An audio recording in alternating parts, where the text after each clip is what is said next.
Bismillahirrahmanirrahim. Assalamualaikum warahmatullahi wabarakatuh. Alhamdulillah, wassalatu wassalamu ala rasulillah, amma ba'd. Bapak Ibu yang saya hormati, insyaallah kita semua dimuliakan Allah Subhanahu wa Ta'ala.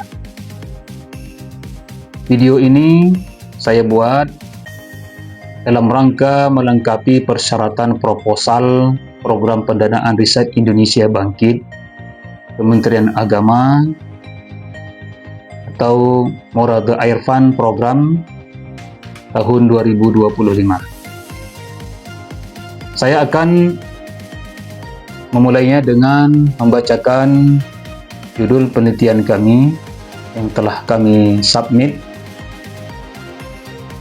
yaitu Sekolah Rakyat sebagai Ruang Pemberdayaan, Analisis Kritis Peran Sekolah Rakyat di Indonesia. Saya Dr. Muhammad Basri MA sebagai Ketua Periset. Anggota Periset Muhammad Irwan Fadli Nasution STMM, Dr. Suherman MAG, Baik Roni Indira Astria MPD, Pembantu Periset Nailatul Izzah, Administrator Al-Minsar SE. Bab 1, pendahuluan. A. Latar belakang dan urgensi penelitian. Kemiskinan masih menjadi persoalan struktural yang terus melekat dalam kehidupan masyarakat Indonesia. Meskipun berbagai program pembangunan telah dilakukan, kenyataannya masih banyak daerah yang tergolong miskin dan tertinggal. Hal ini menunjukkan bahwa persoalan kemiskinan belum sepenuhnya terselesaikan, terutama di wilayah tertentu dengan keterbatasan sumber daya dan akses pembangunan. Menurut Peraturan Presiden Nomor 63 Tahun 2020 tentang penetapan daerah tertinggal tahun 2020 sampai tahun 2024, terdapat 62 kabupaten yang termasuk atau kategori daerah tertinggal. Wilayah tersebut tersebar pada beberapa provinsi seperti Aceh, Sumatera Utara, Nusa Tenggara Barat, Kalimantan Barat, Sulawesi Utara, serta Papua Barat. Contohnya antara lain Aceh, ada Aceh Singkil, Nias Selatan, Nias Utara, itu di Sumatera Utara, kemudian Lombok Timur, Sintang, Talaut, dan Teluk Bintuni. Data ini memperlihatkan bahwa ketertinggalan masih menjadi isu serius pada banyak wilayah di Indonesia. Ketimpangan sosial ekonomi tidak hanya berdampak pada aspek finansial keluarga miskin, tetapi juga memunculkan kerentanan baru, terutama bagi anak-anak. Mereka menghadapi keterbatasan akses terhadap pendidikan yang layak dan berkualitas. Padahal, pendidikan merupakan instrumen strategis yang mampu meningkatkan kesejahteraan, memperbaiki kualitas hidup, serta memutuskan rantai kemiskinan antar generasi. Sistem pendidikan formal belum sepenuhnya mampu menjangkau anak-anak dari keluarga miskin, terutama yang berada di daerah pesisir. Berbagai hambatan seperti biaya pendidikan yang tinggi, jarak sekolah yang jauh, serta kurikulum yang kurang sesuai dengan kebutuhan lokal menjadi penghalang utama. Kondisi ini membuat sebagian anak tidak mendapatkan kesempatan pendidikan yang optimal. Sebagai bentuk respon terhadap berbagai keterbatasan tersebut, muncul inisiatif pendidikan alternatif berbasis komunitas yang lebih inklusif dan kontekstual. Salah satu bentuk inisiatif tersebut adalah Sekolah Rakyat, yaitu lembaga pendidikan non-formal yang berorientasi pada pemberdayaan sosial dan peningkatan kapasitas individu, khususnya bagi anak-anak di komunitas sekitar. Sekolah Rakyat tidak hanya berfungsi sebagai tempat belajar akademik, tetapi juga menjadi ruang sosial bagi peserta didik untuk memahami realitas hidup, mengkritisi situasi sosial, serta mengembangkan kemampuan berpikir kritis. Pendekatan yang digunakan bersifat partisipatif dan mengacu pada pendidikan kesadaran kritis yang dipopulerkan oleh Paulo Freire dengan proses belajar yang didasarkan pada pengalaman nyata peserta. Melalui kegiatan pembelajaran yang relevan dengan kehidupan sehari-hari, sekolah rakyat berupaya membentuk strategi bertahan hidup atau survival strategis. Nilai-nilai seperti solidaritas sosial, keterampilan dasar, kemandirian, dan kemampuan beradaptasi ditanamkan agar anak-anak dari keluarga miskin memiliki kekuatan untuk menghadapi tantangan hidup, baik saat ini maupun di masa depan. Fenomena sekolah rakyat menjadi menarik untuk dikaji karena lembaga ini tidak hanya berperan sebagai pendidikan alternatif, tetapi juga sebagai media pemberdayaan sosial yang berpotensi untuk identitas dan ketahanan masyarakat. Oleh karena itu, penelitian yang berjudul Sekolah Rakyat sebagai Ruang Pemberdayaan, Analisis Kritis Peran Sekolah Rakyat di Indonesia diharapkan mampu memberikan pemahaman yang lebih mendalam serta menjadi bahan pertimbangan dalam pengembangan kebijakan pendidikan yang lebih inklusif dan berpihak kepada kelompok marginal. B. Rasional dan rumusan masalah. Berdasarkan uraian latar belakang di atas, maka permasalahan penelitian ini dapat dirumuskan sebagai berikut. Pertama, bagaimana bentuk dan praktik pemberdayaan yang dilakukan oleh sekolah rakyat terhadap anak-anak keluarga miskin di wilayah Aceh, Sumatera Utara, Nusa Tenggara Barat, Kalimantan Barat, Sulawesi Utara, dan Papua Barat. Faktor-faktor sosial, ekonomi, dan kultural apa saja yang mengaruhi aktivitas sekolah rakyat sebagai ruang pemberdayaan di masing-masing wilayah penelitian. Ketiga, bagaimana relevansi model pendidikan kritis yang diterapkan sekolah rakyat dalam menghadapi tantangan kemiskinan struktural di masyarakat termiskin. C. Tujuan khusus riset. Penelitian ini bertujuan untuk pertama, menganalisis bentuk dan praktik pemberdayaan yang dijalankan oleh sekolah rakyat di wilayah Aceh, Sumatera Utara, Nusa Tenggara Barat, Kalimantan Barat, Sulawesi Utara, dan Papua Barat. Kedua, jelaskan faktor-faktor sosial, ekonomi, dan kultur yang berperan dalam mendukung atau menghambat efektivitas sekolah rakyat sebagai ruang pemberdayaan. Yang ketiga, mengkaji relevansi dan potensi model pendidikan kritis sekolah rakyat dalam memperkuat daya tahan sosial serta transformasi kesadaran anak-anak dan komunitas miskin. D. Urgensi riset. Penelitian ini penting karena masih adanya ketimpangan akses dan kualitas pendidikan, terutama di wilayah miskin dan komunitas marginal yang belum terjangkau pendidikan formal. Sekolah rakyat hadir sebagai gerakan pendidikan alternatif berbasis masyarakat yang berorientasi pada pemberdayaan dan kesadaran kritis. Namun, perannya belum banyak dikaji secara ilmiah dan mendalam. Melalui analisis kritis, penelitian ini berupaya memahami bagaimana sekolah rakyat menjadi ruang pemberdayaan sosial yang menumbuhkan kesadaran kritis, solidaritas komunitas, kemandirian warga. Secara teoritis, penelitian ini memperkaya kajian pendidikan kritis dan pemberdayaan berbasis teori Paulo Freire dan pendekatan lingkungan sosial Holland tahun 1987. Secara praktis, hasilnya diharapkan melahirkan model konseptual pendidikan alternatif yang berbasis komunitas yang dapat mendukung kebijakan pendidikan inklusif dan berkeadilan sosial di Indonesia. Keluaran yang akan diperoleh: 1. Publikasi ilmiah. Artikel ilmiah yang dipublikasikan pada jurnal terakreditasi Sinta II dan jurnal internasional bereputasi mengenai peran sekolah rakyat dalam pemberdayaan anak keluarga miskin. 2.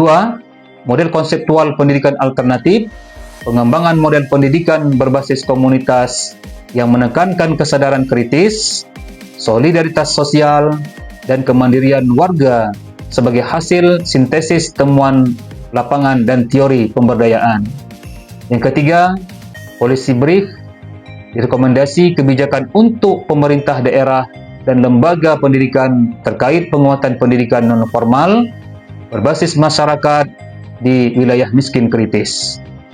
Keempat, buku atau monograf, buku hasil penelitian berisi analisis kritis, studi kasus lapangan, dan implikasi bagi kebijakan pendidikan inklusif dan berkeadilan sosial. Yang kelima, diseminasi pengetahuan, presentasi pada seminar nasional atau internasional, serta forum komunitas pendidikan rakyat untuk berbagai hasil penelitian dan praktik baik pemberdayaan. F. Kontribusi riset. Nilai tambah penelitian ini dapat dijabarkan sebagai berikut. 1. Kontribusi terhadap peningkatan efisiensi perencanaan dan implementasi program, yakni memberikan dasar empiris untuk merumuskan model pengelolaan sekolah rakyat yang lebih efisien dalam penggunaan sumber daya, serta penyusunan program yang tepat sasaran guna meminimalkan pemborosan. 2. Kontribusi terhadap efektivitas intervensi pendidikan non-formal, yakni mengidentifikasi faktor keberhasilan pada praktik sekolah rakyat sehingga dapat meningkatkan kapasitas sosial, ekonomi, dan kemandirian anak secara berkelanjutan. 3. Pengembangan model pemberdayaan berbasis konteks lokal, yakni menghasilkan model pemberdayaan yang adaptif terhadap karakter sosial budaya di wilayah Indonesia, yakni Aceh, Sumatera Utara, Kalimantan Barat, Nusa Tenggara Barat, Maluku Utara, dan Papua Barat berdasarkan kebutuhan real dan potensi lokal. Dukungan terhadap formulasi kebijakan pendidikan dan pemberdayaan masyarakat, yakni memberikan masukan berbasis bukti bagi perumus kebijakan dalam mengembangkan pendidikan alternatif yang terintegrasi dengan program penanggulangan kemiskinan. 5. Nilai tambah akademik dan praktis, yakni memperkaya kajian ilmiah mengenai pendidikan alternatif dan pemberdayaan, serta menjadi rujukan praktis bagi lembaga, komunitas, dan pemerintah dalam penyusunan program efektivitas dan berkelanjutan. Bab 2. Peta jalan penelitian. A. Riset sebelumnya. Hasil riset yang telah dilakukan oleh peneliti sebelumnya, yakni pemetaan sekolah rakyat di Indonesia, kajian teoritis tentang pendidikan rakyat dan pemberdayaan sosial dengan cara observasi etnografis, wawancara mendalam, FGD dengan masyarakat, dan perumusan model sekolah rakyat sebagai ruang pemberdayaan. Hal tersebut sebagaimana terdapat pada tabel di bawah ini.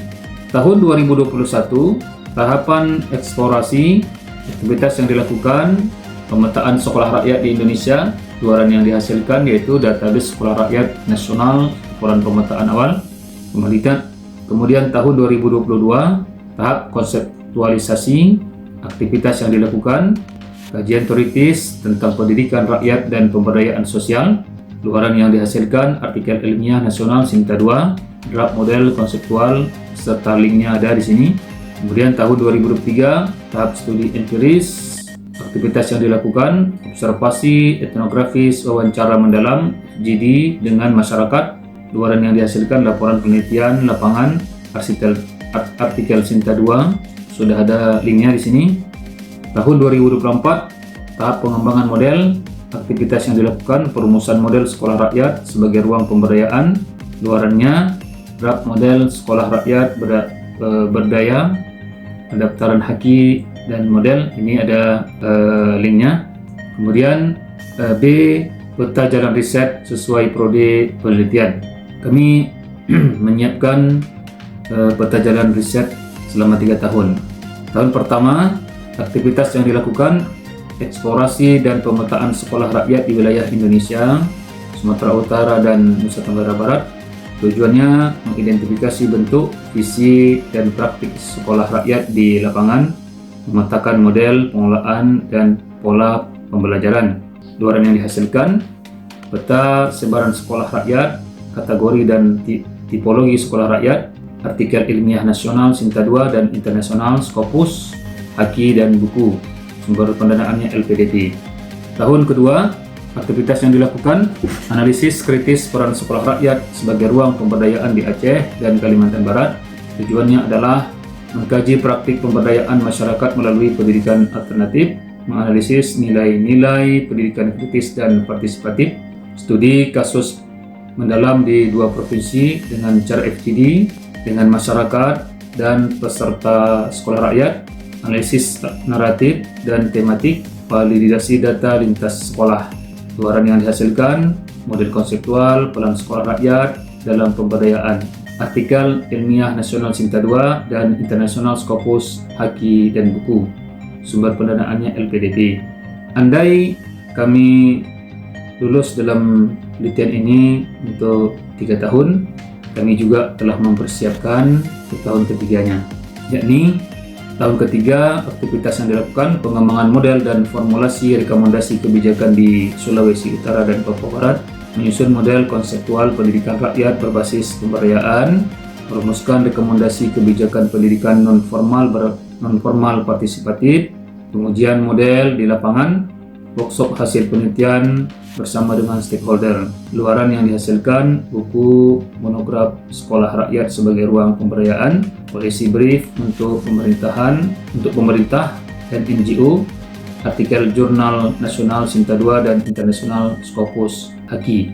Sumber pendanaan LPDP. Jadi tiap tahunnya ada luaran artikel Sinta 2 dan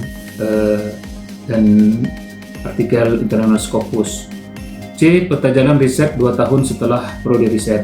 Tahun 2028, tahun ke-1 setelah pendanaan, ini kalau 3 tahun penelitian kami, yaitu aktivitas yang dilakukan: validasi dan penguatan model pemberdayaan sekolah rakyat, menguji efektivitas model pemberdayaan hasil penelitian sebelumnya, menyusun pedoman operasional untuk implementasi di lapangan, mengembangkan kolaborasi dengan Pemda dan NGO lokal, uji lapangan model di beberapa sekolah rakyat, contohan, FGD dan pelatihan pengelolaan komunitas, evaluasi model penggunaan pendekatan partisipatif, penyusunan panduan operasional, panduan model sekolah rakyat berbasis pemberdayaan. Luaran yang dihasilkan: artikel jurnal nasional Sinta 2, jurnal internasional, reputasi Scopus atau WOS, dan laporan uji model lapangan. Kemudian tahun 2029, tahun kedua setelah pendanaan, aktivitas yang dilakukan: replikasi dan diseminasi nasional, mendorong replikasi model di provinsi lain, membangun jejaring nasional sekolah rakyat, menyusun rekomendasi kebijakan untuk pemerintah, workshop dan seminar nasional, pendampingan bagi sekolah rakyat baru. Luaran yang dihasilkan: tulisan polisi brief dan monograf lanjutan, publikasi ilmiah nasional dan internasional, buku dan haki. Bab 3. A. Perbandingan penelitian terdahulu. Kajian mengenai sekolah rakyat dan pendidikan berbasis pemberdayaan telah banyak dilakukan dan menjadi dasar dalam memahami peran pendidikan sebagai sarana pembentukan kesadaran kritis, pemberdayaan ekonomi, serta soliditas sosial masyarakat marginal, khususnya di wilayah miskin. Ini ada tulisan Sujatno tahun 2015, kemudian Sari dan Raharjo tahun 2018, ada Nugroho 2019, juga Ramadan tahun 2020, kemudian Wahyuni 2018. Kesimpulannya dari tulisan di atas, pendidikan alternatif seperti sekolah rakyat berperan dalam membangun kesadaran kritis, keterampilan hidup, serta ketahanan sosial ekonomi. Penelitian ini melengkapi kajian terdahulu dengan fokus wilayah yang terdapat di dalamnya 3T melalui pendekatan partisipatif berbasis komunitas lokal. B. Unsur kebaharuan penelitian ini. 1. Pendekatan analisis kritis terhadap sekolah rakyat sebagai ruang pemberdayaan, yakni penelitian ini memandang sekolah rakyat bukan sekadar alternatif pendidikan, tapi sebagai ruang pemberdayaan sosial ekonomi yang meningkatkan kualitas hidup masyarakat. Dengan analisis kritis, sekolah rakyat dipahami sebagai arena reproduksi dan transformasi kesadaran sosial bagi anak keluarga miskin serta penguatan kapasitas individu untuk membantu pendidikan di lingkungan sekitar. Kedua, fokus pada strategi hidup anak keluarga miskin di wilayah miskin kritis, yakni penelitian menyoroti konteks masyarakat miskin kritis yang jarang dikaji dalam pendidikan non-formal dengan melihat strategi hidup anak-anak keluarga miskin dan keterkaitannya dengan pendidikan, kemiskinan struktural, serta ketahanan sosial ekonomi. Pendekatan ini melatih peserta didik untuk memahami, mengkritisi, dan mengubah realitas hidup. 3. Pendekatan komparatif lintas wilayah, yakni Aceh, Sumatera Utara, Kalimantan Barat, Nusa Tenggara Barat, Sulawesi Utara, dan Papua Barat. Jika penelitian ini 3 tahun, tapi kalau 2 tahun 4 provinsi saja. Penelitian ini menggunakan pendekatan komparatif di 6 wilayah, Aceh, Sumatera Utara, Kalimantan Barat, Nusa Tenggara Barat, Sulawesi Utara, dan Papua Barat untuk menganalisis kesamaan dan perbedaan karakteristik sekolah rakyat sehingga menghasilkan model pemberdayaan yang adaptif dan kontekstual. Pendekatan ini partisipatif dan menekankan pada pendidikan kesadaran kritis ala Paulo Freire dengan integrasi dimensi pendidikan sosial dan ekonomi guna meningkatkan keterampilan dasar, soliditas sosial, dan kemandirian ekonomi. Temuan empiris dari 6 wilayah digunakan untuk merumuskan model teoretik sekolah rakyat yang relevan bagi pengembangan riset dan praktik pendidikan berbasis komunitas di Indonesia. Sekolah rakyat diposisikan tidak hanya sebagai pendidikan alternatif, tetapi juga arena pemberdayaan sosial yang membentuk identitas, daya tahan, dan strategi hidup masyarakat miskin kritis. Bab 4. Nilai strategis. Nilai strategis penelitian ini terletak pada kontribusinya dalam memperkuat kebijakan, memperluas pemahaman ilmiah, dan mendorong inovasi praktik pemberdayaan melalui pendidikan non-formal. 1. Pengembangan kebijakan pendidikan alternatif dan pemberdayaan masyarakat, yakni penelitian ini memiliki nilai strategis dalam mendukung penyusunan kebijakan yang inklusif dan berbasis bukti. Hasil penelitian diharapkan menjadi acuan pemerintah dalam mengintegrasikan sekolah rakyat ke strategi nasional pengentasan kemiskinan sehingga diakui sebagai bagian dari sistem pendidikan non-formal. 2. Peningkatan kualitas dan efektivitas program pemberdayaan di wilayah miskin kritis, yakni melalui fokus pada masyarakat di 6 provinsi. Penelitian ini menghasilkan data empiris untuk merancang program pemberdayaan yang lebih tepat sasaran dan dapat dimanfaatkan oleh lembaga pendidikan, LSM, maupun komunitas lokal guna meningkatkan kualitas hidup keluarga miskin. 3. Penguatan kapasitas sekolah rakyat sebagai lembaga berbasis komunitas, yakni penelitian menempatkan sekolah rakyat sebagai agen perubahan sosial melalui penguatan kapasitas, kelembagaan, metode pembelajaran, dan jejaring sosial untuk berkelanjutan sebagai pusat pembelajaran komunitas. Keempat, pengembangan model pendidikan pemberdayaan kontekstual, yakni pendekatan komparatif lintas wilayah menghasilkan model konseptual yang adaptif terhadap karakter sosial budaya lokal yang dapat direplikasi di daerah lain yang menghadapi kemiskinan dan keterbatasan akses pendidikan. Kelima, pengembangan ilmu pengetahuan dan kajian akademik, yakni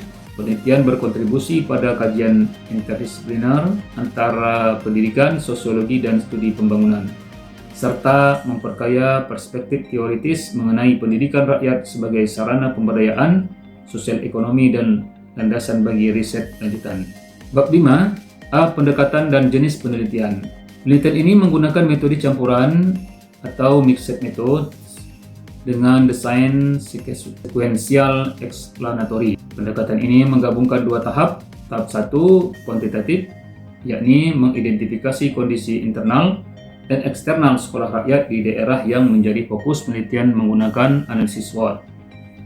2. Tahap kualitatif, yakni memperdalam temuan kuantitatif melalui wawancara, observasi, dan studi dokumentasi untuk memahami secara kritis bagaimana sekolah rakyat berperan dalam pemberdayaan masyarakat. Lokasi dan subjek penelitian. Lokasi penelitian ini ada 6 provinsi, kami membuatnya. Ini satu Provinsi Aceh, yaitu Aceh Besar, kemudian Provinsi Sumatera Utara, Medan, Kabupaten Nias Utara, Provinsi Nusa Tenggara Barat, Lombok Timur, kemudian Provinsi Kalimantan Barat, Pontianak, Provinsi Sulawesi Utara, Manado, dan Provinsi Papua Barat, Sorong. Pemilihan lokasi penelitian berdasarkan data dari Kementerian Sosial Republik Indonesia bahwa daerah tersebut terdapat di dalamnya daerah tertinggal. Daerah provinsi tersebut mewakili 5 pulau terbesar di Indonesia, yakni Pulau Sumatera, Aceh dan Sumatera Utara, Pulau Jawa diwakili oleh Nusa Tenggara Barat, Pulau Kalimantan, ada Kalimantan Barat, Pulau Sulawesi, ada Sulawesi Utara, dan Papua, Pulau Papua, yaitu ada Papua Barat. Ini diambil dari data Sekretariat Kabinet Republik Indonesia tahun 2021. Subjek penelitian: pengelola sekolah rakyat, fasilitator atau pengajar, peserta didik, tokoh masyarakat, pemerintah daerah atau mitra lembaga pendukung. C. Jenis dan sumber daya. Jenis dan sumber daya dalam penelitian ini sebagaimana dapat dilihat pada tabel di bawah ini. Jenis data kuantitatif, sumber data angket persepsi peserta, angket persepsi peserta, pengelola dan masyarakat. Tujuan: mengidentifikasi posisi SWOT sekolah rakyat. Data kualitatif, sumber data wawancara, observasi, dan dokumentasi. Tujuan: memperdalam pemahaman tentang makna pemberdayaan dan strategi penguatan. Teknik pengumpulan data. Teknik pengumpulan data dilakukan dengan cara di bawah ini. 1. Angket SWOT atau kuantitatif disusun dengan skala Likert 1-5 untuk menilai tingkat kekuatan, kelemahan, peluang, dan ancaman.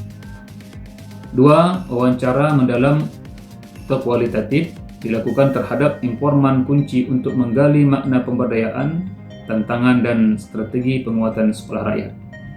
3. Observasi partisipatif mengamati langsung kegiatan belajar, interaksi sosial, dan kegiatan produktif peserta.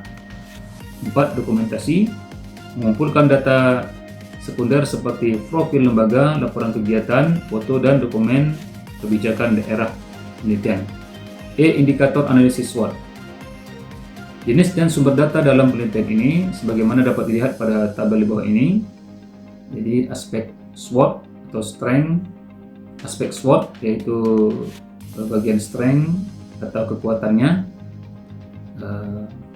indikator penilaian, kualitas dan dedikasi pengajar, keterlibatan masyarakat dalam pengolahan, relevansi program dengan kebutuhan lokal, misalnya menjahit atau otomotif atau makeup atau pertanian dan sebagainya, fleksibilitas kurikulum non formal, nilai gotong royong dan soliditas sosial. Sumber data instrumennya itu angket, wawancara, dan observasi. Kami telah membuat pembagian tugas. Dalam hal ini, saya sebagai Ketua Peneliti, Muhammad Basri dari UIN Sumatera Utara, bertanggung jawab bagian strength ini atau kekuatan. Aspek SWOT weaknesses atau kelemahan, indikator penilaiannya keterbatasan fasilitas belajar dan sarana pendukung, ketergantungan pada donasi atau relawan, minimnya dukungan pemerintah daerah, tidak adanya sertifikasi formal bagi peserta, serta kurangnya kesinambungan program. Ini sumber datanya angket, wawancara, dan dokumentasi. Ini tugasnya oleh Bapak Dr. Muhammad Irwan Fadli Nasution, dosen dari UIN Sumatera Utara. Kemudian aspek SWOT, threat atau ancaman, indikator penelitiannya letak geografis yang sulit dijangkau, ketidakstabilan dukungan finansial, mobilitas peserta yang tinggi, perubahan kebijakan pendidikan, kurangnya regenerasi relawan pengajar. Sumber data atau instrumennya adalah angket, wawancara, dan observasi. Ini tugasnya Ibu Baik Poni Indira Astria, dosen UIN Mataram. Aspek SWOT opportunities atau peluang, indikator penilaiannya dukungan kebijakan pendidikan formal dan non-formal daerah penelitian, potensi kemitraan dengan lembaga sosial pemerintah, peningkatan kebutuhan keterampilan, kemajuan teknologi komunikasi untuk pembelajaran jarak jauh, sumber datanya, angket, dokumentasi dan wawancara. Dalam hal ini ditanggung-jawabi oleh Bapak Suherman, Dr. Suherman, dosen Politeknik Medan. Selanjutnya F. Teknik analisis data. Analisis data kuantitatif, data dari angket diolah menggunakan statistik deskriptif, rata-rata, persentase, skor total. Hasilnya digunakan untuk menyusun matriks SWOT yang menggambarkan posisi strategis sekolah rakyat. Langkah lanjutannya adalah formulasi strategi SO, ST, WO, WT untuk menentukan arah pengembangan program pemberdayaan. 2. Analisis data kualitatif. Analisis data kualitatif menggunakan model Niles and Umberman 1994.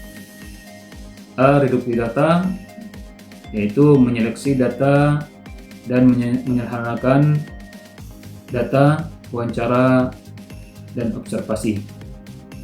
Kemudian penyajian data dengan cara menyusun narasi tematik berdasarkan kategori SWOT.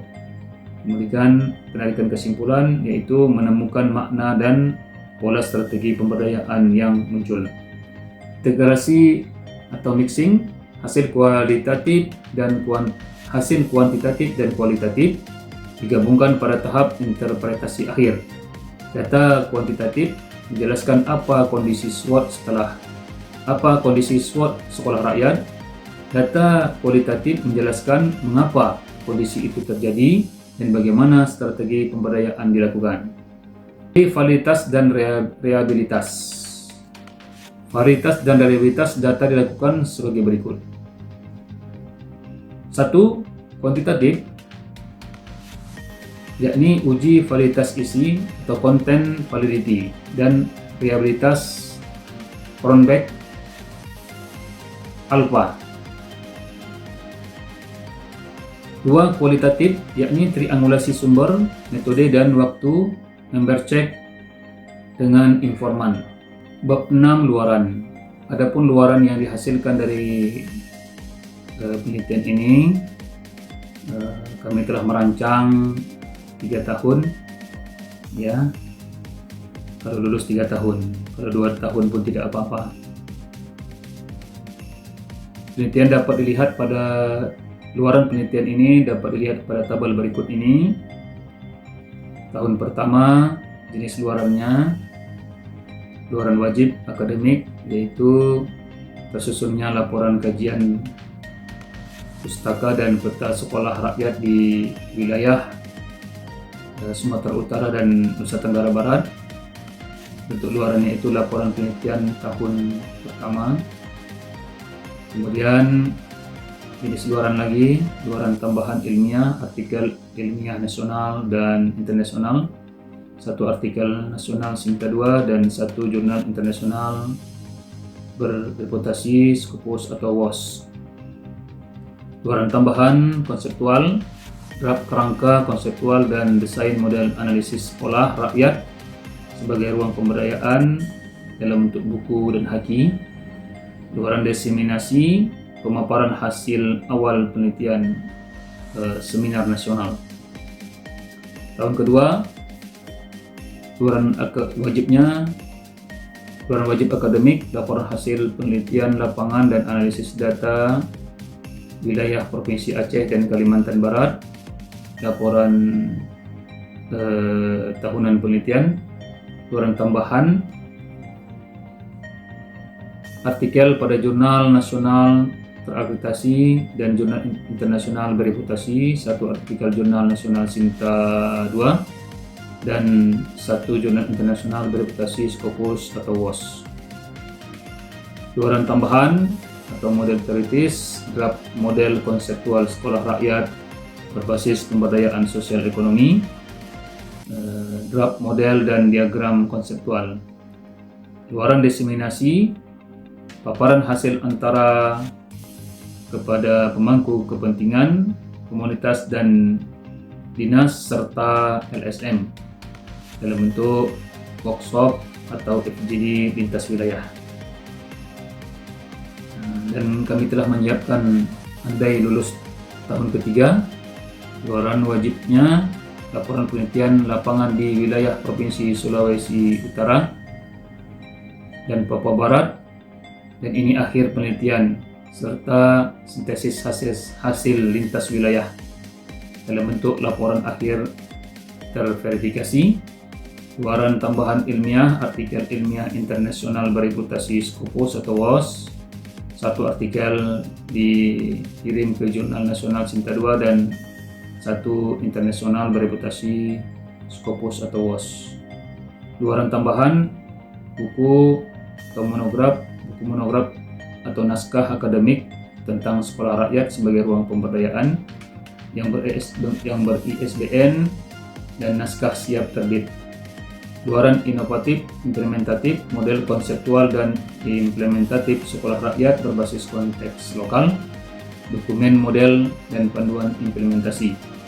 Luaran diseminasi dan kebijakan, rekomendasi kebijakan pendidikan non formal berbasis masyarakat dalam bentuk policy brief dan seminar diseminasi nasional.